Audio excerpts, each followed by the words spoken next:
আসসালামাইকুম, আমার নাম মোহাম্মদ শফিক রিফাত। আমি বর্তমান বাসাবাড়ি সেন্ট্রাল স্টুডেন্ট ওয়ার্ডের ছাত্র শিবির সেক্রেটারি হিসেবে আছি।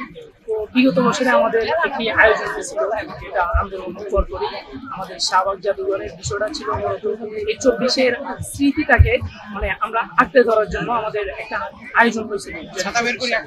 তো এবারের আয়োজনটা একদম ব্যতিক্রমী।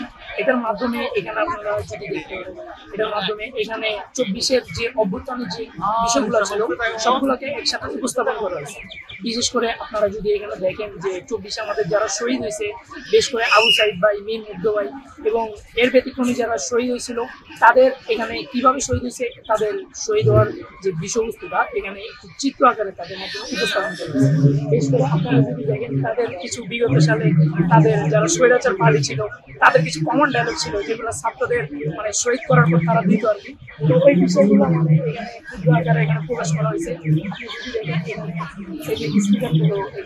বিভিন্ন ধরনের কার্ডের মাধ্যমে আমাদের যারা শহীদ হয়েছে যে ভাইগুলো আন্দোলনে ওনাদের বিষয়বস্তুগুলো মানে এখানে নাম এখানে তুলে ধরা হয়েছে।